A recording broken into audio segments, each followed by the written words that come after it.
내가 내 아들을 뺏어가서 신부로 만들었잖아. 성당 친교실에 울려 퍼진 비명 같은 외침이었습니다.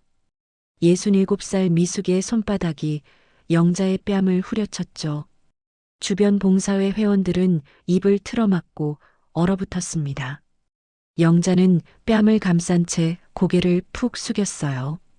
그리고 고해소 어둠 속 새로 부임한 성준 신부가 차갑게 미소 지으며 속삭였습니다.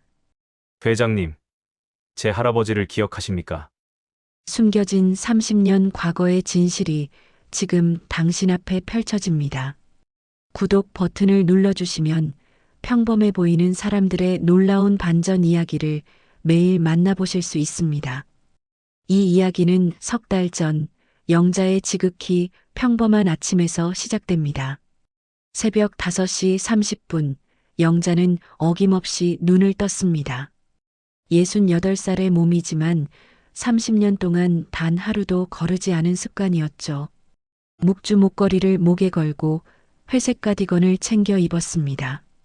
거울 속 자신을 보며 머리카락을 단정히 빗어 넘겼어요. 주름진 얼굴이지만 여전히 단아한 인상이었습니다. 성당까지는 걸어서 10분 거리였어요. 이른 새벽 거리는 고요했습니다. 가로등 불빛 아래 자신의 그림자를 보며 영자는 입술을 꾹 다물었죠. 매일 아침 이 길을 걸으면서도 그녀의 가슴 속에는 30년 묵은 돌멩이가 하나 박혀 있었습니다. 하지만 아무도 몰랐어요. 성당 사람들은 그녀를 성녀라고 불렀으니까요. 성당 안은 조용했습니다. 새벽 미사를 드리러 온 신자들이 여기저기 무릎 꿇고 기도하고 있었어요. 영자는 언제나처럼 맨 앞줄 자리에 앉았습니다. 묵주알을 만지작거리며 눈을 감았죠. 주님, 오늘도 제 죄를 용서해 주소서. 그녀의 입술이 가늘게 떨렸습니다. 누군가 보기엔 경건한 기도였지만 사실은 매일 반복되는 참회였어요. 미사가 끝난 뒤 영자는 신부님께 인사를 드렸습니다. 고령의 박 신부님은 올해로 75세였죠. 회장님, 오늘도 이렇게 일찍 오셨네요. 건강은 괜찮으신가요? 영자는 공손히 고개 숙이며 대답했습니다. 신부님 덕분에 잘 지내고 있습니다. 박 신부님은 흐뭇하게 웃으며 그녀의 어깨를 토닥였어요. 회장님 같은 분이 계셔서 우리 성당이 든든합니다. 오전 10시 자선봉사회 정기 모임이 있었습니다. 영자는 회장 자리에 앉아 안건을 정리했어요. 이번 달 독거노인 도시락 배달은 수요일마다 진행하고요. 다음 주 토요일에는 요양원 위문 공연이 있습니다. 회원들은 고개를 끄덕이며 메모했죠. 영자의 목소리는 차분하고 단호했습니다. 그녀는 이 자리를 15년 동안 지켜왔어요. 누구도 그녀의 헌신을 의심하지 않았습니다. 회의가 끝나고 절친한 미숙이 다가왔습니다. 영자야, 오늘 점심 같이 먹을까? 미숙은 영자보다 1살 어렸지만 어릴 적부터 함께 자란 동생 같은 존재였어요. 둘은 성당 근처 국밥집으로 향했습니다. 요즘 머리가 자꾸 멍해져. 어제도 집 주소를 까먹었다니까. 미숙이 웃으며 말했지만 영자는 불안한 표정을 감추지 못했습니다. 미숙의 치매 진단을 받은 게 석 달 전이었으니까요. 미숙아, 병원은 잘 다니고 있어? 영자가 조심스럽게 물었습니다. 미숙은 국밥을 떠먹으며 고개를 끄덕였어요. 응, 약도 먹고 있어. 그런데 가끔 이상한 꿈을 꿔. 어떤 아기가 울면서 나한테 손을 뻗는 꿈이야. 영자의 손에 쥐어진 숟가락이 덜컹 떨어졌습니다. 미숙은 영자를 빤히 쳐다보며 물었죠. 영자야, 내 아기 어디 있어? 그 순간 영자의 얼굴이 새하얗게 질렸습니다. 미숙아. 무슨 소리야?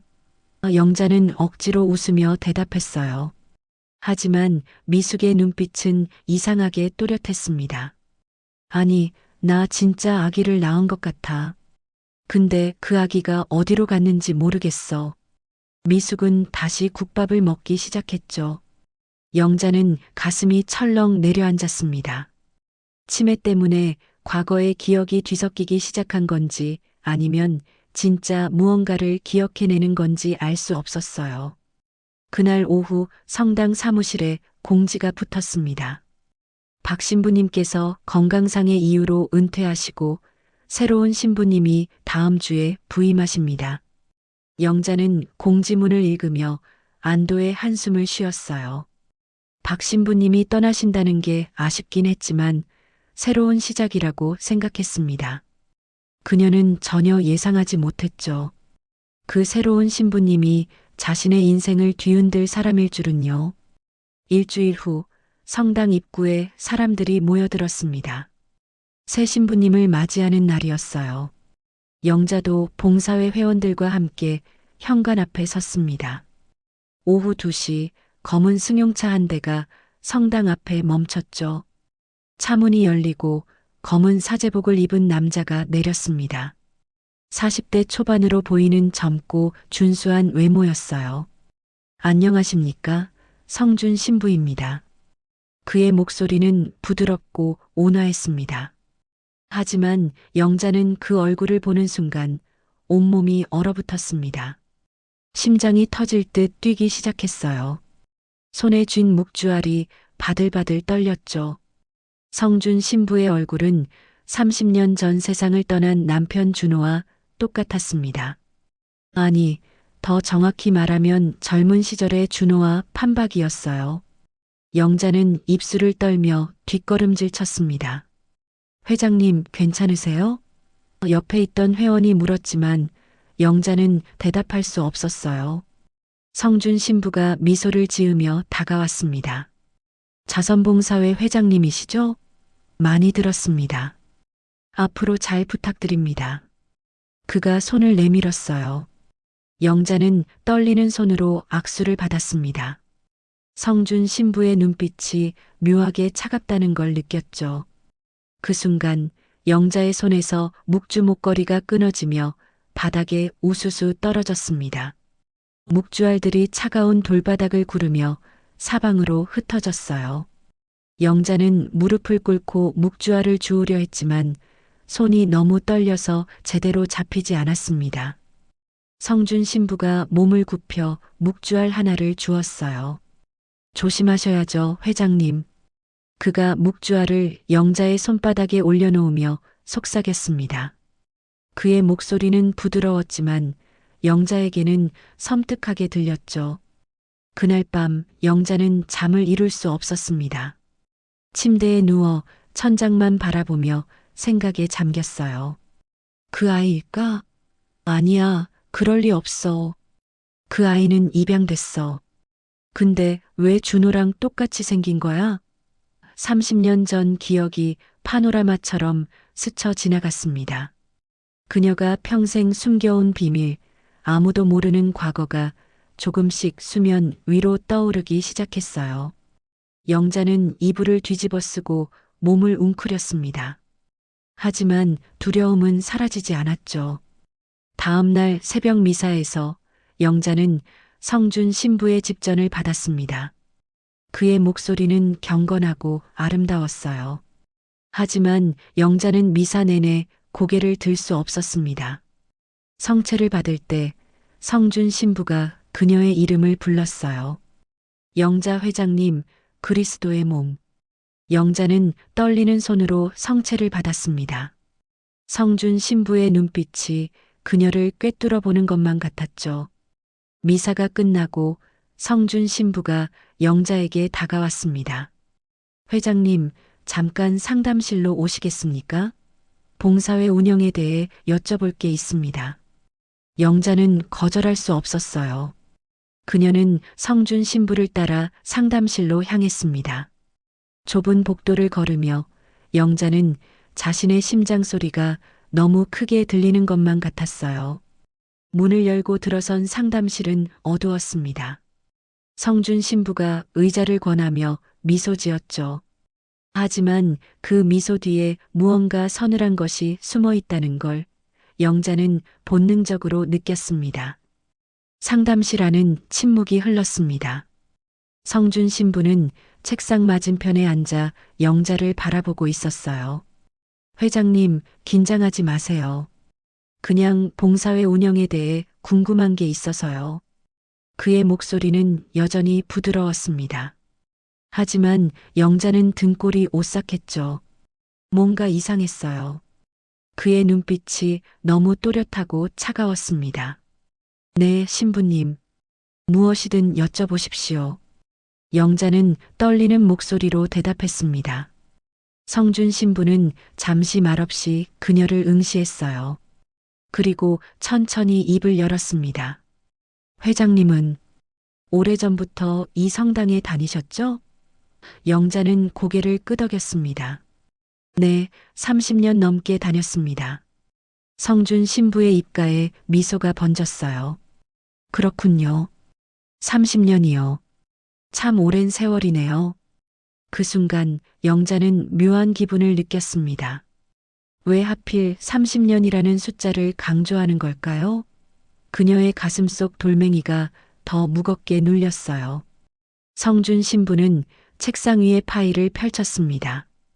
회장님께서 자선봉사회를 정말 헌신적으로 운영하고 계시더군요. 특히 입양아동 지원 사업에 관심이 많으시다고 들었습니다. 영자의 손이 움찔했습니다. 네. 어려운 환경의 아이들을 돕는 게 제 소명이라고 생각합니다. 영자는 최대한 침착하게 대답했어요. 하지만 속으로는 심장이 두방망이질 쳤습니다. 입양아동이라는 단어가 귓전을 맴돌았죠. 성준 신부는 고개를 끄덕였습니다. 훌륭하십니다. 그런데 회장님, 혹시 개인적으로 입양과 관련된 경험이 있으신가요? 영자의 얼굴이 하얗게 질렸습니다. 아니요. 없습니다.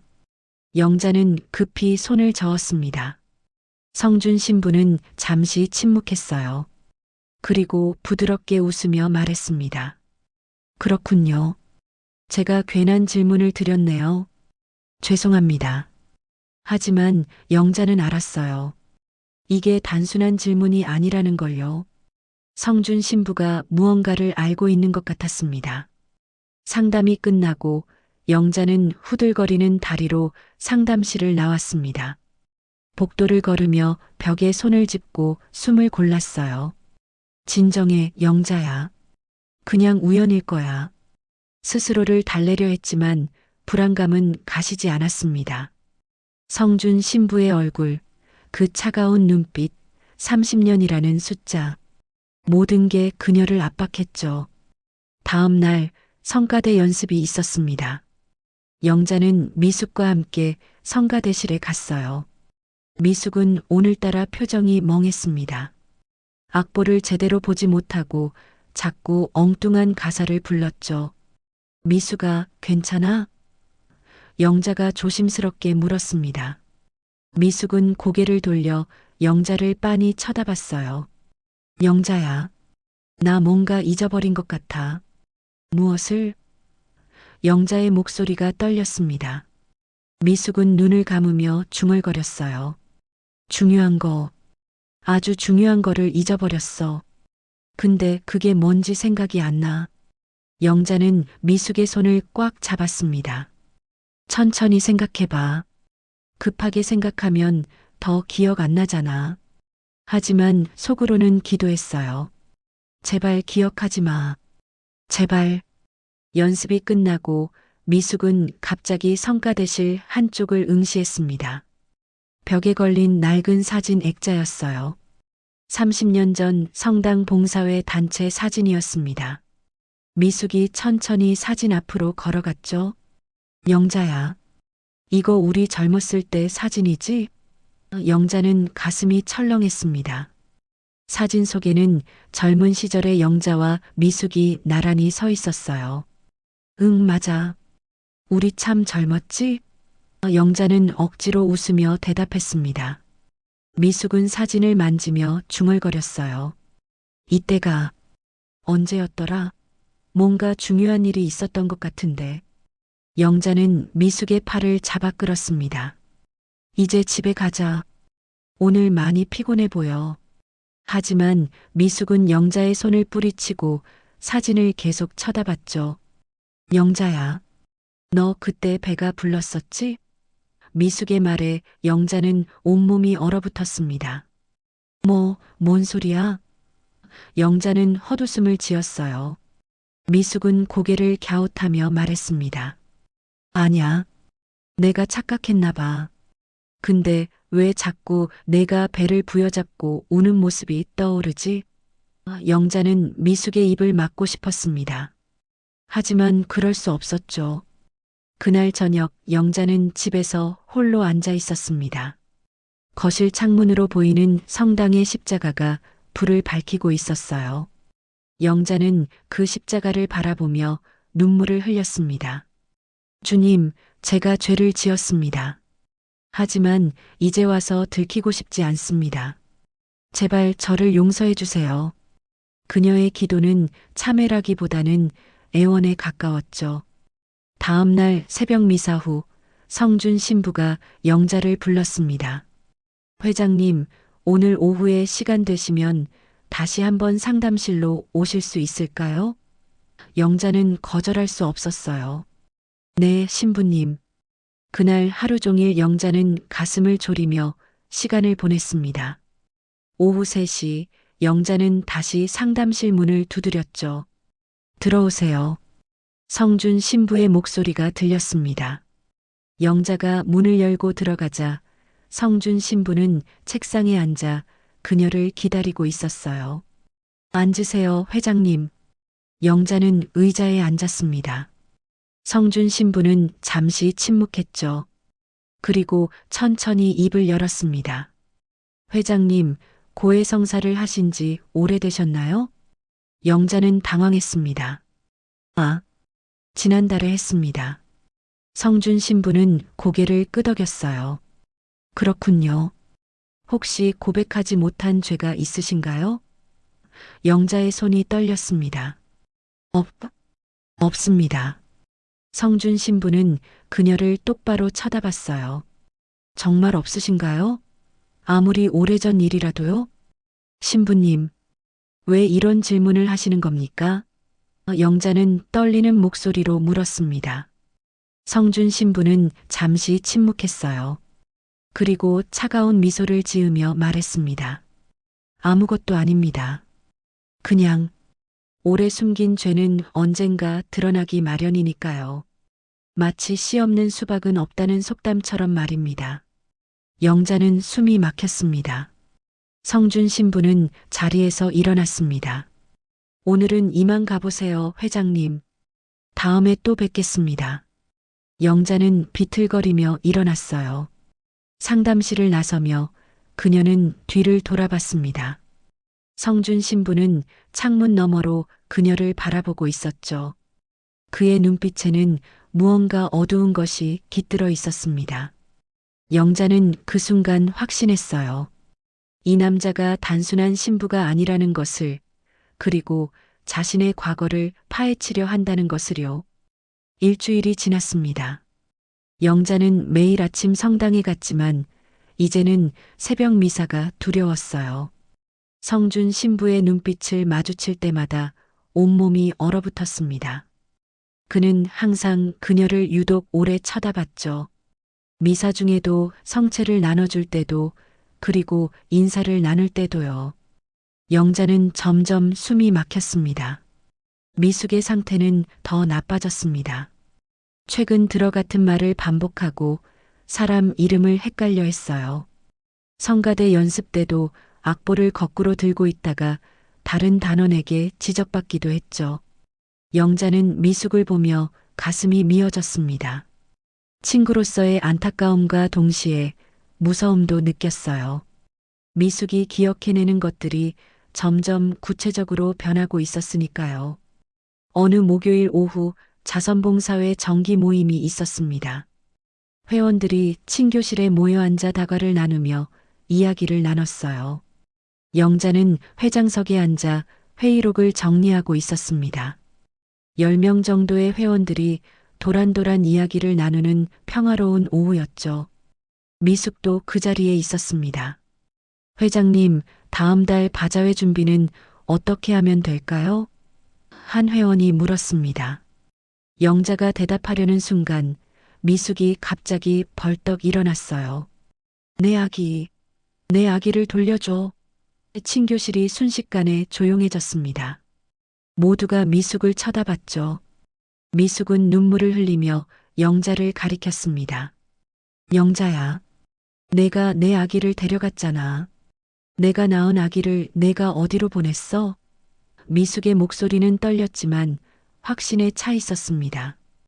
영자는 얼굴이 하얗게 질렸어요. 주변 회원들이 웅성거리기 시작했습니다. 미숙 씨, 정신 차리세요. 무슨 소리를 하시는 거예요? 한 회원이 미숙을 진정시키려 했습니다. 하지만 미숙은 영자에게 다가왔습니다. 영자야, 기억 안 나? 너 그때 병원에 입원했었잖아. 나한테 도와달라고 했잖아. 내 이름으로 입양 보내달라고. 영자는 숨을 제대로 쉴 수 없었어요. 심장이 터질 듯 뛰었습니다. 미숙의 말이 너무 구체적이었죠.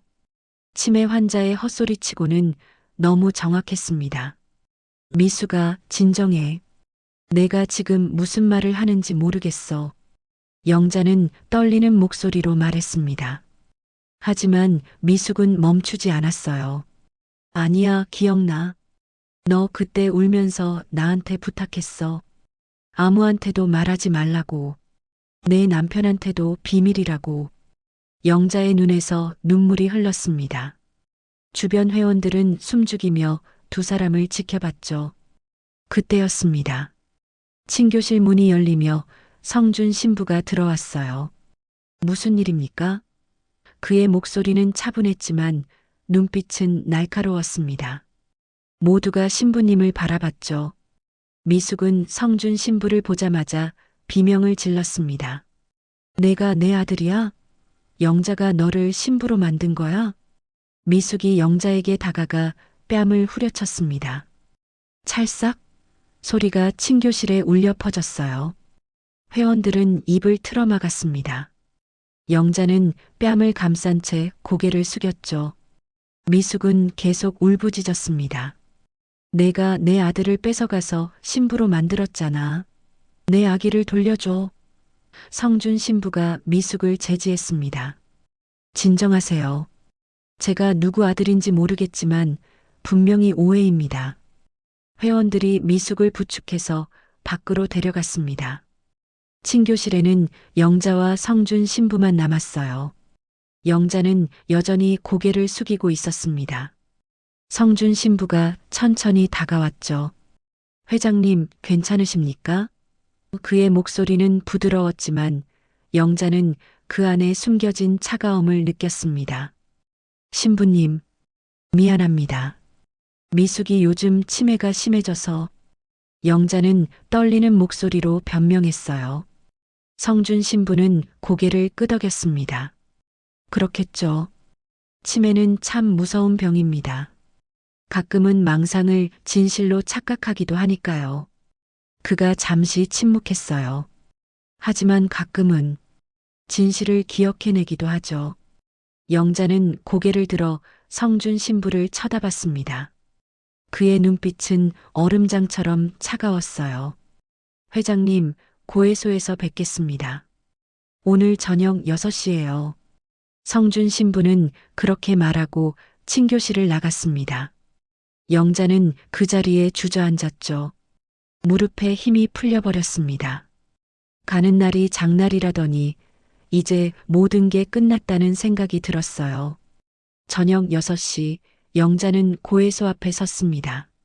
문을 열고 들어가자 어둠 속에서 성준 신부의 실루엣이 보였어요. 앉으세요, 회장님. 영자는 무릎을 꿇고 앉았습니다. 격자 너머로 성준 신부의 얼굴이 희미하게 보였죠. 그는 한동안 말이 없었습니다. 그저 영자를 바라보고만 있었어요. 회장님, 오늘 일은 안타깝습니다. 성준 신부가 입을 열었습니다. 미숙 씨의 말은 물론 치매로 인한 망상이겠죠. 하지만 그가 잠시 멈췄어요. 하지만 제가 궁금한 게 있습니다. 왜 회장님은 그렇게 두려워하시는 겁니까? 영자는 입술을 깨물었습니다. 대답할 수 없었어요. 신부님, 저는 영자의 목소리가 떨렸습니다. 성준 신부는 천천히 말했습니다. 30년 전 이야기를 해볼까요? 한 여자가 있었습니다. 남편 몰래 다른 남자의 아이를 가졌죠. 출산 후 그녀는 친구 이름으로 아이를 입양 보냈습니다. 그리고 아무 일 없었던 것처럼 살았어요. 영자의 온몸이 떨렸습니다. 흥미로운 이야기죠? 성준 신부의 목소리에 냉소가 섞였습니다. 물론 이건 제가 듣던 이야기일 뿐입니다. 회장님과는 아무 상관없는. 그가 말을 멈췄어요. 그리고 차갑게 덧붙였습니다. 아니면 상관이 있을까요? 영자는 대답하지 못했습니다. 그저 고개를 숙인 채 눈물만 흘렸죠. 고해소를 나온 영자는 비틀거리며 성당 밖으로 나왔습니다. 밤 공기가 차가웠어요. 그녀는 성당 계단에 주저앉아 하늘을 올려다봤습니다. 별 하나 없는 캄캄한 밤이었죠. 영자는 생각했습니다. 이제 정말 끝이구나. 내가 숨겨온 모든 게 밝혀질 거야. 그때 뒤에서 발소리가 들렸습니다. 돌아보니 성준 신부가 서 있었어요. 그의 얼굴에는 알 수 없는 미소가 걸려 있었습니다. 회장님, 집에 안 가시나요? 성준 신부의 목소리가 어둠 속에서 들려왔습니다. 영자는 천천히 고개를 돌렸어요. 성준 신부는 성당 문 앞에 서서 그녀를 내려다보고 있었습니다. 가로등 불빛이 그의 뒤에서 비쳐 얼굴이 잘 보이지 않았죠. 하지만 영자는 느낄 수 있었어요. 그의 눈빛이 얼마나 차갑게 자신을 응시하는지를요. 신부님, 제가 질문 하나 드려도 될까요? 영자는 떨리는 목소리로 물었습니다. 성준 신부는 고개를 끄덕였어요. 물론입니다. 영자는 용기를 내어 물었습니다. 신부님은 대체 누구십니까? 왜 저를 이렇게 괴롭히시는 겁니까? 성준 신부는 잠시 침묵했습니다. 그리고 천천히 계단을 내려와 영자 옆에 섰죠. 괴롭힌다니요? 저는 단지 회장님이 진실을 말씀하시길 바랄 뿐입니다. 그의 목소리는 여전히 부드러웠지만 그 안에 날카로움이 숨어 있었어요. 신부는 신자들의 고백을 듣고 용서를 구하는 사람입니다. 하지만 고백하지 않는 죄는 용서받을 수 없죠. 영자는 고개를 떨구었습니다. 성준 신부가 그녀의 어깨에 손을 올렸어요. 회장님, 30년은 너무 긴 시간 아닙니까? 영자는 대답하지 못했습니다. 그저 눈물만 흘렸죠. 성준 신부는 손을 거두고 일어섰어요. 내일 저녁 7시에 다시 고해소에서 뵙겠습니다. 이번에는 진실을 말씀하셔야 합니다. 그렇게 말하고 그는 성당 안으로 들어갔습니다. 영자는 혼자 계단에 남겨졌어요. 밤바람이 차갑게 그녀의 뺨을 스쳤습니다. 그날 밤 영자는 잠을 이룰 수 없었습니다. 침대에 누워 천장만 바라보며 30년 전을 떠올렸어요. 38살이던 그해 남편 준호는 사업에만 매달렸습니다.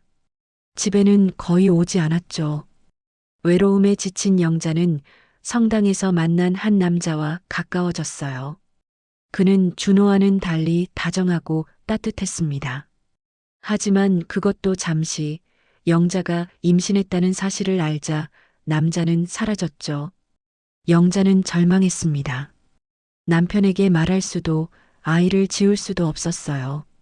그때 미숙이 도와주겠다고 나섰습니다. 영자야, 내 이름으로 입양 보내자. 아무도 모를 거야. 영자는 그렇게 했어요. 병원에 입원할 때도 출산할 때도 입양 서류를 쓸 때도 모두 미숙의 이름으로 처리했습니다. 아기는 태어나자마자 입양기관으로 보내졌죠. 영자는 아기의 얼굴조차 제대로 보지 못했습니다. 그 후 30년 동안 영자는 매일 아침 새벽 미사를 드렸습니다. 속죄의 의미였어요. 하지만 진짜 고백은 하지 못했습니다. 신부님께도 하느님께도 심지어 남편 준호에게도요. 준호는 10년 전 세상을 떠났어요. 영자의 비밀을 모른 채요. 영자는 이불을 뒤집어 쓰고 울었습니다. 내가 저지른 죄가 이렇게 무거운 건지 몰랐어. 다음 날 아침 영자는 미숙의 집을 찾아갔습니다. 초인종을 누르자 미숙의 딸이 문을 열었어요. 아, 영자 이모. 어머니가 요즘 많이 안 좋으세요. 어제 일은 정말 죄송했어요. 영자는 고개를 저었습니다. 괜찮아. 미숙이 어디 있니? 딸이 안으로 안내했어요. 미숙은 거실 소파에 앉아 멍하니 창밖을 바라보고 있었습니다. 미숙아. 영자가 다가가자 미숙은 고개를 돌렸어요. 하지만 영자를 알아보지 못하는 눈빛이었습니다. 누구세요? 영자의 가슴이 철렁했어요. 나야, 영자야. 미숙은 고개를 갸웃했습니다. 영자. 영자가 누구죠? 영자는 눈물을 참으며 미숙의 손을 잡았어요. 우리 어릴 때부터 친구였잖아. 미숙은 잠시 생각하다가 갑자기 영자의 손을 꽉 움켜쥐었습니다. 아, 영자. 기억났어. 우리 아기는 어디 갔어? 내가 데려간 거 맞지? 영자는 당황했어요. 미숙아, 진정해. 하지만 미숙은 눈물을 흘리며 계속 물었습니다. 내 아기 좀 찾아줘. 제발. 영자는 미숙을 안았습니다. 두 사람은 그렇게 한참을 울었죠. 미숙의 집을 나온 영자는 무거운 발걸음으로 성당으로 향했습니다. 오늘이 성준 신부가 말한 그날이었어요. 저녁 7시 영자는 고해소 앞에 섰습니다. 손이 떨렸어요. 문을 열고 들어가자 어둠 속에서 성준 신부가 기다리고 있었습니다. 오셨군요, 회장님. 영자는 무릎을 꿇었습니다. 신부님, 제가 고백하겠습니다. 영자의 목소리는 떨렸지만 결연했어요. 성준 신부는 침묵했습니다. 영자는 눈을 감고 입을 열었죠. 30년 전, 저는 남편 몰래 다른 남자의 아이를 가졌습니다. 그리고 친구 이름으로 입양을 보냈어요. 제 남편은 그 사실을 모른 채 세상을 떠났습니다. 눈물이 뺨을 타고 흘러내렸어요. 성준 신부는 한동안 말이 없었습니다. 그리고 천천히 입을 열었어요. 회장님, 그 고백으로 충분할까요? 영자는 고개를 들었습니다. 성준 신부의 눈빛이 격자 너머로 보였죠. 회장님의 남편은 그냥 죽은 게 아닙니다. 영자는 숨이 막혔어요. 무슨 말씀이신가요? 성준 신부는 차가운 미소를 지었습니다. 회장님의 남편 준호 씨는 사기 사건으로 어떤 가문을 파산시켰습니다. 그 가문의 가장은 충격으로 자살했죠. 영자는 온몸이 얼어붙었어요. 그게 무슨 상관입니까? 성준 신부는 천천히 말했습니다. 그 가문의 가장은 제 할아버지였습니다. 영자의 얼굴이 창백해졌습니다. 벼락 맞은 듯한 충격이었죠. 그리고 회장님, 성준 신부가 격자 너머로 얼굴을 가까이 가져왔어요. 그의 눈빛은 얼음장처럼 차갑고 날카로웠습니다. 저는 회장님의 아들이 아닙니다. 저는 복수하러 온 사람입니다. 영자는 비명을 지를 수도 없었어요. 온몸에 힘이 빠져나가는 것 같았습니다. 원수의 손자가 신부 옷을 입고 그녀 앞에 앉아 있었던 겁니다. 호랑이 굴에 들어가도 정신만 차리면 산다더니 이미 늦었습니다. 고해소 안은 숨막히는 침묵이 흘렀습니다. 영자는 무릎을 꿇은 채 얼어붙어 있었어요. 성준 신부는 격자 너머에서 그녀를 차갑게 내려다봤습니다. 놀라셨습니까, 회장님? 그의 목소리에는 조롱이 섞여 있었어요. 영자는 떨리는 입술로 겨우 물었습니다. 당신이 정말 그 집안의 손자라는 겁니까? 네, 맞습니다. 성준의 대답은 단호했어요. 제 할아버지 이름은 강일수였습니다. 30년 전 회장님의 남편 준호 씨가 할아버지와 동업을 제안했죠. 부동산 개발 사업이었습니다. 영자는 그 이름을 기억했어요. 준호가 집에서 자주 언급하던 동업자였습니다. 하지만 자세한 내용은 몰랐죠. 준호는 집에서 사업 이야기를 거의 하지 않았으니까요. 할아버지는 평생 모은 전 재산을 투자하셨습니다. 준호 씨를 믿으셨거든요. 성준의 목소리가 낮게 깔렸어요. 하지만 준호 씨는 서류를 조작했습니다. 모든 부채를 할아버지 명의로 돌렸죠. 사업이 실패하자 준호 씨는 깨끗이 빠져나갔고 할아버지만 10억 원의 빚을 떠안으셨습니다. 영자는 숨이 막혔습니다. 10억이라는 돈이 얼마나 큰지 알았어요. 할아버지는 집도 땅도 모든 것을 잃으셨습니다. 채권자들이 몰려왔죠. 할머니는 충격으로 쓰러지셨고 성준의 목소리가 떨렸어요. 할아버지는 견딜 수 없으셨나 봅니다. 어느 날 새벽 우리 집 창고에서 그가 잠시 말을 멈췄습니다. 목을 매달아 돌아가셨습니다. 제가 8살 때였어요. 영자는 눈을 감았습니다. 끔찍한 이야기였어요.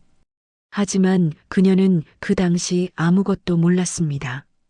준호는 집에서 그런 이야기를 단 한 번도 하지 않았죠. 오히려 사업이 잘 됐다며 돈을 더 벌어왔어요. 영자는 그 돈으로 편하게 살았습니다. 성당에 헌금도 하고 좋은 옷도 입고 봉사활동도 했죠. 원수의 피로 물든 돈으로요. 제 아버지는 할아버지 장례도 제대로 치르지 못했습니다. 돈이 없어서요. 성준의 목소리는 차가웠어요. 우리 가족은 단칸방으로 쫓겨났습니다. 아버지는 낮에는 공사판에서 밤에는 편의점에서 일하셨죠. 저는 학교에서 빚쟁이 집 아들이라고 놀림받았습니다. 영자는 가슴이 찢어지는 것 같았어요. 하지만 말할 수 없었습니다. 제가 16살 때 아버지도 과로로 쓰러지셨습니다. 병원비가 없어서 제대로 치료도 못 받으셨죠. 성준의 목소리가 더욱 낮아졌어요. 아버지는 돌아가시기 전에 제게 말씀하셨습니다. 성준아, 너는 준호라는 사람을 절대 잊지 마라. 우리 가족을 망친 사람이다. 그게 아버지의 마지막 말씀이었습니다. 영자는 온몸이 떨렸습니다. 준호가 그런 짓을 했다니 믿을 수 없었어요. 아니, 믿고 싶지 않았습니다. 하지만 성준의 눈빛은 거짓을 말하고 있지 않았죠. 그래서 신부가 되신 겁니까? 영자가 떨리는 목소리로 물었습니다. 성준은 쓴웃음을 지었어요. 신부요? 아닙니다. 저는 진짜 신부가 아닙니다. 무슨 말씀입니까? 영자는 충격을 받았어요. 성준은 천천히 말했습니다. 저는 20년 동안 준비했습니다. 준호 씨를 찾아내고 그의 가족을 찾아내고 그들의 약점을 파악했죠. 그리고 알게 됐습니다. 준호 씨가 10년 전 사망했다는 걸요. 하지만 그의 아내 영자 씨는 여전히 성당에서 성녀 행세를 하고 있더군요. 영자는 숨이 막혔습니다. 성준은 계속 말했어요. 저는 성형외과를 찾아갔습니다. 준호 씨의 젊은 시절 사진을 가지고요. 의사에게 부탁했죠. 이 얼굴로 만들어달라고. 100만 원도 안 되는 돈이었지만 제게는 전 재산이었습니다. 영자는 소름이 돋았어요. 그가 복수를 위해 얼굴까지 바꿨다니요. 그리고 가짜 신학 증명서를 만들었습니다. 돈이면 뭐든 할 수 있더군요. 성준의 목소리는 냉소적이었어요. 교구에 지원했고 운 좋게도 이 성당에 배정됐습니다. 회장님이 계신 성당에요. 하늘도 제 편인가 봅니다. 영자는 고개를 저었습니다. 그럼 당신은 사기꾼이란 말입니까? 성주는 웃었어요. 네, 맞습니다. 마치 준호 씨처럼요. 영자는 무너져 내렸습니다. 바닥에 주저앉아 울기 시작했어요. 제발, 제발 그만하세요. 저는 아무것도 몰랐습니다. 성주는 차갑게 대답했습니다. 회장님도 아무것도 모르셨죠. 준호 씨가 어떤 짓을 했는지, 어떤 가족을 망쳤는지요. 그냥 편하게 사셨죠. 원수의 돈으로 성당에 헌금하고 봉사활동 하시면서요. 그럼 당신은 이제 뭘 하려는 겁니까? 영자가 떨리는 목소리로 물었습니다. 성주는 잠시 침묵했어요. 그리고 천천히 말했습니다. 회장님의 비밀을 모든 성당 사람들에게 알릴 겁니다. 30년 동안 숨겨온 그 아이 이야기, 남편을 배신한 이야기, 모든 것을요. 회장님이 쌓아온 명예와 존경, 모든 것을 무너뜨릴 겁니다. 영자는 비명을 지를 듯 입을 틀어막았습니다. 안 돼요. 제발, 제발 그러지 마세요. 성주는 격자 너머로 그녀를 차갑게 내려다봤어요. 왜 안 됩니까? 제 할아버지는 모든 것을 잃고 목숨까지 끊으셨습니다. 제 아버지도 과로로 돌아가셨죠. 이제 회장님 차례입니다. 영자는 바닥에 엎드려 울었습니다. 마른 하늘의 날벼락이라더니 평생 쌓아온 모든 게 한순간에 무너지려 하고 있었어요. 언제 공개하실 겁니까? 영자가 떨리는 목소리로 물었습니다. 성주는 잠시 생각하는 듯 했어요. 다음 주 일요일 미사 때입니다. 모든 신자들이 모인 자리에서요. 회장님께서 직접 고백하시는 게 어떻겠습니까? 영자는 고개를 저었습니다. 그럴 순 없어요. 절대로. 성주는 차갑게 웃었어요. 그럼 제가 하겠습니다. 더 자세하게요. 고해소를 나온 영자는 비틀거리며 성당 밖으로 나왔습니다. 밤 공기가 차갑게 뺨을 때렸어요. 그녀는 성당 계단에 주저앉아 하늘을 올려다봤습니다. 별들이 총총히 박혀 있었죠. 하지만 영자에게는 그 별빛조차 차갑게만 느껴졌습니다. 이제 어떻게 하지? 다음 주면 모든 게 끝나. 그때 누군가 그녀의 어깨를 툭 건드렸습니다. 깜짝 놀라 돌아본 영자는 숨이 멎는 줄 알았어요. 거기 서 있던 사람은 성당 입구에서 늘 구걸하던 노숙자 김 씨였습니다. 남루한 옷에 더러운 얼굴, 헝클어진 머리카락. 하지만 그의 눈빛만은 이상하게 또렷했어요. 김 씨가 입을 열었습니다.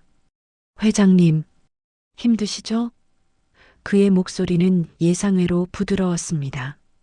영자는 대답하지 못하고 그저 그를 멍하니 쳐다볼 뿐이었죠. 저리 가세요. 영자는 손을 저으며 노숙자에게서 몸을 돌렸습니다. 김 씨는 움직이지 않았어요. 그는 여전히 그 자리에 서서 영자를 바라보고 있었습니다. 회장님, 저 좀 도와드릴 수 있을 것 같은데요. 그의 말에 영자는 코웃음을 쳤어요. 당신이 무슨 도움을 줄 수 있다는 겁니까? 하지만 김 씨의 눈빛은 진지했습니다. 저도 이 성당을 오래 다녔습니다. 성준 신부가 누군지 압니다. 김 씨의 말에 영자는 고개를 들었어요. 무슨 소리예요? 김 씨는 계단에 앉으며 천천히 말했습니다. 성준 신부는 진짜 신부가 아닙니다. 저도 알고 있어요. 그 사람이 왜 여기 왔는지도요. 영자는 숨이 막혔습니다. 이 노숙자가 어떻게 알고 있는 걸까요? 당신, 어떻게 그걸 알고 있습니까? 영자가 떨리는 목소리로 물었습니다. 김 씨는 쓸쓸하게 웃었어요. 저는 이 성당 입구에서 4년 동안 살았습니다. 사람들이 오가는 걸 보고 대화를 엿듣고 그렇게 많은 걸 알게 됐죠.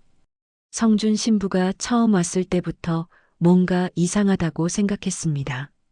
진짜 신부라면 저 같은 노숙자를 외면하지 않거든요. 영자는 김 씨를 다시 쳐다봤습니다. 더러운 얼굴 아래 지적인 눈빛이 숨어 있었어요. 그럼 당신은 뭘 알고 있습니까? 김 씨는 잠시 침묵했습니다. 성준 신부의 할아버지가 회장님 남편 때문에 파산했다는 것, 그리고 그 사람이 복수하러 왔다는 것. 저는 다 들었습니다. 고해소 바깥에서요. 영자는 소름이 돋았어요. 그럼 내 비밀도 알고 있단 말입니까? 영자가 떨리는 목소리로 물었습니다. 김 씨는 고개를 끄덕였어요. 네. 30년 전 일도 알고 있습니다. 하지만 걱정 마세요. 저는 아무한테도 말하지 않을 겁니다. 영자는 안도의 한숨을 쉬었지만 동시에 불안했어요. 이 노숙자를 믿을 수 있을까요? 하지만 지푸라기라도 잡는 심정이었습니다. 당신이 정말 나를 도와줄 수 있습니까? 영자가 물었습니다. 김 씨는 고개를 끄덕였어요. 네. 성준 신부의 약점을 알고 있습니다. 영자의 눈이 커졌습니다. 약점이요? 김 씨는 주머니에서 낡은 수첩을 꺼냈어요. 제가 4년 동안 기록한 것들입니다. 성준 신부의 행적, 이상한 전화 통화 내용, 만난 사람들, 모두 여기 있습니다. 영자는 수첩을 받아들었습니다. 페이지를 넘기자 빼곡한 글씨가 눈에 들어왔어요. 날짜, 시간, 장소, 대화 내용. 놀라울 정도로 자세했습니다. 이걸 왜 기록했습니까? 영자가 물었습니다. 김 씨는 쓸쓸하게 웃었어요. 저도 할 일이 없었거든요. 그냥 사람 구경하고 기록하고 그게 제 유일한 낙이었습니다. 여기 보세요.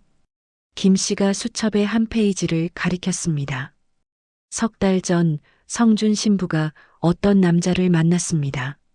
성당 뒤편 주차장에서요. 그 남자는 성준에게 돈 봉투를 건넸어요. 100만 원쯤 되는 것 같았습니다. 영자는 눈을 크게 떴어요. 그게 무슨 의미입니까? 김 씨는 조용히 말했습니다. 신부가 돈을 받는다는 것 자체가 이상하지 않습니까? 영자는 수첩을 더 넘겼습니다. 다른 페이지에는 성준이 밤늦게 교구청을 몰래 방문한 기록이 있었어요. 성준 신부는 자주 밤에 교구청에 갑니다. 문서고에 들어가서 뭔가를 찾는 것 같았어요. 김 씨의 설명에 영자는 고개를 끄덕였습니다. 그럼 이걸 가지고 성준을 막을 수 있다는 겁니까? 김 씨는 고개를 저었어요. 아니요. 하지만 협상은 할 수 있을 겁니다. 협상이요?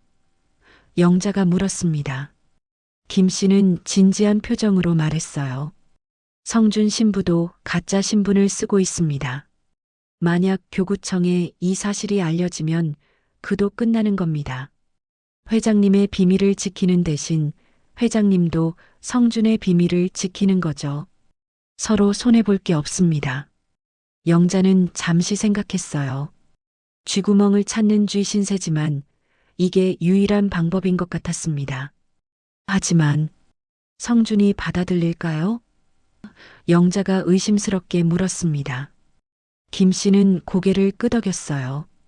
받아들일 겁니다. 그 사람도 지킬 게 있으니까요. 복수는 중요하지만 자신의 인생을 망칠 정도는 아니죠. 영자는 수첩을 꽉 쥐었습니다. 희망이 보이기 시작했어요. 당신, 정말 고맙습니다. 어떻게 보답해야 할지. 김 씨는 손을 저었습니다. 보답은 필요 없습니다. 그냥 회장님께서 행복하셨으면 좋겠어요. 그의 눈빛에 묘한 감정이 담겨 있었습니다. 영자는 그걸 눈치채지 못했어요. 하지만 왜 왜 저를 도와주시는 겁니까? 저는 당신에게 늘 차갑게 대했는데. 김 씨는 잠시 침묵했습니다. 회장님도 힘든 분이시니까요. 저도 그걸 압니다. 다음 날 영자는 용기를 내어 성준 신부를 찾아갔습니다.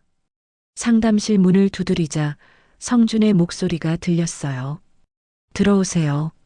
영자가 문을 열고 들어가자 성준은 책상에 앉아 그녀를 바라봤습니다.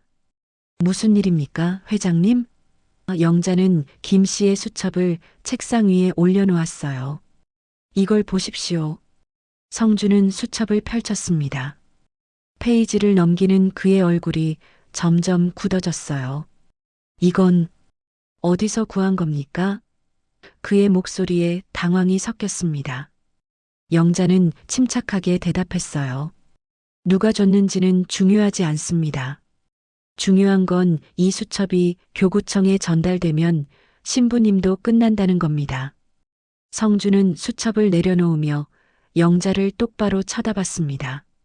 협박하시는 겁니까? 성준의 목소리는 차갑지만 떨리고 있었어요. 영자는 고개를 저었습니다. 협박이 아닙니다. 협상입니다. 제 비밀을 지켜주시면 저도 신부님 비밀을 지키겠습니다. 서로 손해볼 게 없지 않습니까? 성준은 잠시 침묵했어요. 그리고 쓴웃음을 지었습니다. 회장님, 참 영리하시네요. 다음 주 일요일 미사는 평소처럼 진행하십시오. 아무 말도 하지 마세요. 영자의 목소리는 단호했습니다. 성준은 고개를 끄덕였어요. 좋습니다. 하지만 한 가지 조건이 있습니다. 영자는 긴장했습니다. 무슨 조건입니까? 성준은 천천히 말했어요. 회장님께서 제 할아버지 산소에 찾아가 절을 올리십시오. 그리고 진심으로 사죄하십시오. 영자는 잠시 망설였습니다. 하지만 거절할 수 없었어요. 알겠습니다. 성준은 고개를 끄덕였습니다. 그럼 우리의 협상이 성립된 것으로 하죠. 영자는 안도의 한숨을 쉬며 상담실을 나왔어요. 복도를 걸으며 그녀는 생각했습니다. 이제 끝났어. 내 비밀은 안전해. 하지만 그녀는 몰랐습니다. 진짜 반전은 이제부터 시작이라는 것을요. 일주일 후 토요일 아침, 영자는 일찍 집을 나섰습니다. 성준이 알려준 주소를 손에 쥐고 택시를 탔어요. 경기도 양평까지 가주세요. 택시기사는 고개를 끄덕이며 출발했습니다. 차창 밖으로 도시 풍경이 지나갔죠. 영자는 가슴이 무거웠어요. 원수의 산소에 절을 하러 간다는 게 쉽지 않았습니다. 2시간을 달려 도착한 곳은 한적한 산골 마을이었습니다. 택시에서 내린 영자는 작은 산길을 올라가기 시작했어요. 성준이 그린 약도를 보며 천천히 걸었습니다. 숲속 공기는 맑았지만 영자의 마음은 답답했죠. 30분쯤 올라가자 작은 묘지가 나타났습니다. 소박한 비석 하나가 외롭게 서 있었어요. 강일수 지묘라고 쓰여 있었습니다. 영자는 비석 앞에 무릎을 꿇었어요. 손을 모으고 고개를 숙였습니다. 강일수 어르신, 용서해 주십시오. 제 남편이 저지른 죄, 제가 대신 사과드립니다. 눈물이 흘러내렸어요. 진심이었습니다. 비록 직접 저지른 죄는 아니었지만 그 죄의 열매로 편하게 살았으니까요. 영자가 절을 올리며 울고 있을 때 뒤에서 발소리가 들렸습니다. 돌아보니 김 씨가 서 있었어요. 그는 평소처럼 남루한 옷차림이었지만 손에는 국화꽃 한 다발을 들고 있었습니다. 회장님, 여기 어떻게 오셨습니까? 영자는 놀라며 일어섰어요. 김 씨, 당신은요? 김 씨는 쓸쓸하게 웃었습니다. 저도 이분께 인사드리러 왔습니다. 김 씨가 말했어요. 영자는 의아했습니다. 당신이 강일수 어르신을 안단 말입니까? 김 씨는 고개를 끄덕이며 무릎을 꿇었어요. 국화꽃을 비석 앞에 놓고 절을 올렸습니다. 할아버지, 오늘도 찾아뵙습니다. 영자는 숨이 멎는 듯 했어요. 할아버지라니. 그럼 당신은? 김 씨는 천천히 고개를 돌려 영자를 바라봤습니다.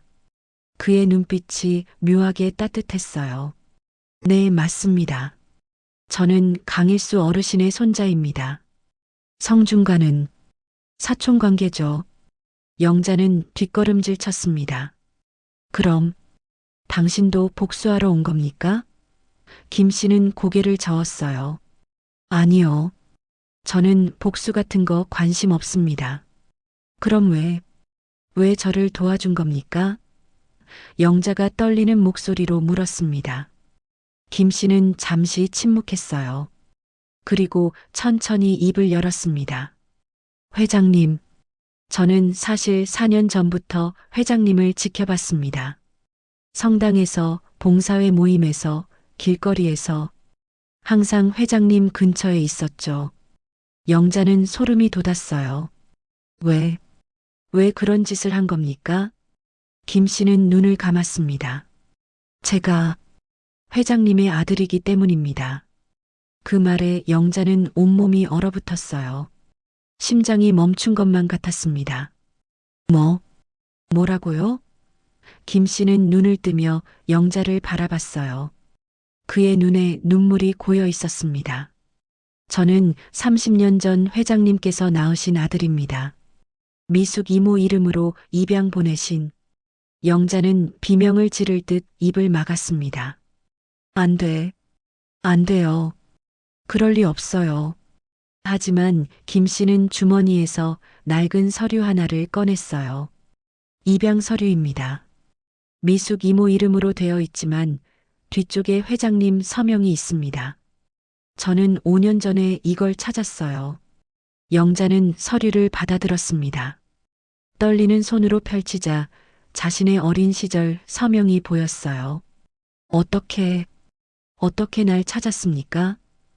영자가 울먹이며 물었습니다.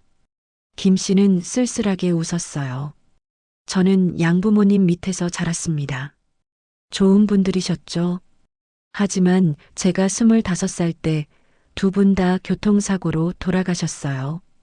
그때 유품을 정리하다가 입양 서류를 발견한 겁니다. 영자는 가슴이 찢어지는 것 같았어요. 그 후로 저는 생모를 찾기 시작했습니다. 사립탐정도 고용했고 병원 기록도 뒤졌죠. 5년이 걸렸지만 결국 찾아냈습니다. 서울의 한 성당에서 봉사회 회장으로 계신다는 걸요. 김 씨의 목소리가 떨렸어요. 처음 회장님을 봤을 때 저는 그냥 다가가서 어머니라고 부르고 싶었습니다. 하지만 그럴 수 없었어요. 왜 그랬습니까? 영자가 울면서 물었습니다. 김 씨는 고개를 숙였어요. 회장님은 성당에서 존경받는 분이셨습니다. 저 같은 노숙자가 나타나서 아들이라고 하면 회장님의 인생이 망가질 게 뻔했죠. 그래서 그냥 멀리서 지켜보기로 했습니다. 영자는 무릎이 꺾이며 바닥에 주저앉았어요. 미안해. 정말 미안해. 저는 성당 입구에서 살았습니다. 회장님을 매일 볼 수 있었거든요. 김 씨의 목소리는 담담했지만 슬펐어요. 회장님께서 새벽 미사 드리러 오시는 모습, 봉사회 활동하시는 모습, 미숙 이모랑 웃으시는 모습 다 봤습니다. 행복해 보이셨어요. 그래서 저는 괜찮다고 생각했습니다. 어머니가 행복하면 아들도 행복한 거라고. 영자는 김 씨를 껴안았습니다. 미안해. 내가 얼마나 못된 엄마인지. 김 씨는 영자를 받아 안았어요. 괜찮습니다, 어머니. 이제 괜찮아요. 두 사람은 할아버지 산소 앞에서 한참을 울었습니다. 30년 만의 재회였죠. 하지만 이렇게 아픈 재회가 또 있을까요? 뿌린 대로 거둔다더니 영자는 가장 고결한 사람 같자 신부에게는 헌신하고 가장 낮은 곳에 아들 진짜 아들은 외면하며 살아온 셈이었습니다. 성준이는 알고 있습니까? 영자가 울먹이며 물었습니다. 김 씨는 고개를 끄덕였어요. 네. 석 달 전에 저도 성준이를 알게 됐습니다. 할아버지 산소에서 만났거든요. 성준이는 처음엔 저를 경계했지만 제가 사촌이라는 걸 알고 나서는 복수 계획을 털어놨어요. 영자는 숨이 막혔습니다. 그럼 당신도 날 미워했겠네요. 김 씨는 고개를 저었어요. 미워하지 않았습니다. 성준이는 분노에 가득 차 있었지만 저는 그럴 수 없었어요. 제 어머니를 어떻게 미워합니까? 영자는 더 크게 울었습니다. 고마워. 정말 고마워. 김 씨는 어머니의 등을 토닥였어요. 이제 그만 우세요. 우리에게 남은 시간을 행복하게 보냅시다. 산을 내려오며 영자와 김 씨는 손을 잡고 걸었습니다. 영자는 아들의 손을 꽉 쥐었어요. 놓치고 싶지 않았습니다. 김 씨, 아니, 이름이 뭐니? 김 씨는 웃으며 대답했어요. 김준석입니다. 양아버지 성을 따랐어요. 영자는 그 이름을 되뇌었습니다. 준석이, 우리 준석이. 김준석은 어머니를 바라보며 미소 지었습니다. 30년을 기다린 미소였죠. 하지만 영자는 몰랐습니다.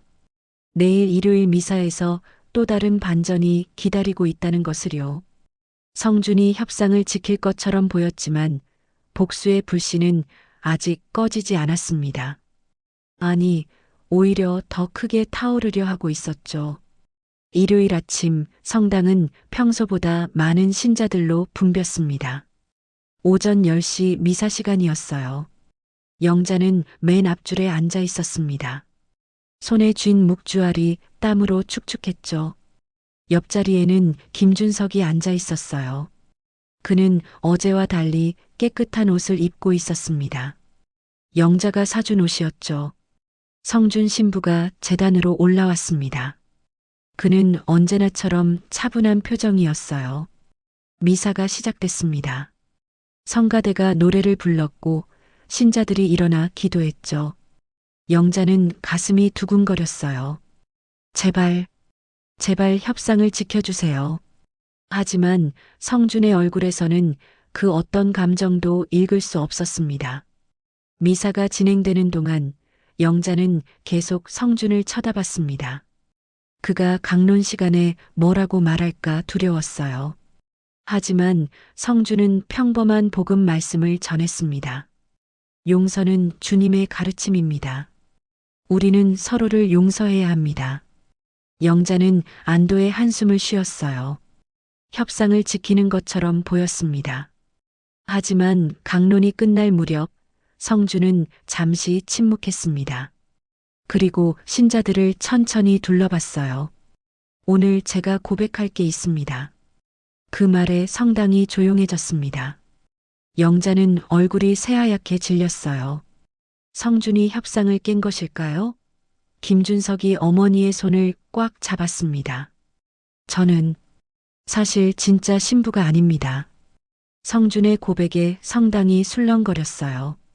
신자들이 웅성거리기 시작했습니다. 영자는 눈을 감았어요. 성준은 계속 말했습니다. 저는 복수하러 이곳에 왔습니다. 30년 전 제 할아버지를 파산시킨 사람의 가족에게 복수하려고요. 신자들의 목소리가 더 커졌습니다. 하지만 성준이 말을 이었어요. 제가 이곳에서 지내면서 깨달은 게 있습니다. 복수는 또 다른 복수를 낳을 뿐이라는 것을요. 할아버지께서 원하신 건 복수가 아니라 용서였을 겁니다. 영자는 눈을 떴습니다. 성준의 눈에 눈물이 고여 있었어요. 그래서 저는 오늘 이 자리를 떠나려 합니다. 진짜 신부가 되기 위해 다시 공부하겠습니다.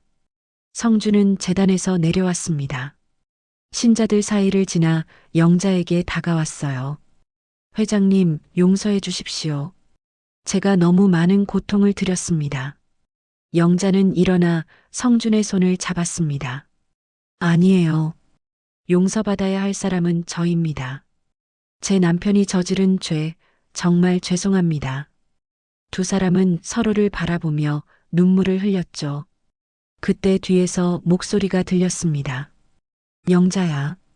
돌아보니 미숙이 서 있었어요. 딸의 부축을 받으며 천천히 걸어왔습니다. 미숙의 눈빛은 오늘따라 맑았어요. 영자야, 내가 기억났어. 내가 낳은 아기. 우리가 입양 보냈던 아기. 영자는 미숙을 안았습니다. 미숙아, 미안해. 너한테 너무 큰 짐을 지웠어. 미숙은 고개를 저었어요. 아니야. 우리 친구잖아. 친구는 서로 짐을 나눠지는 거지.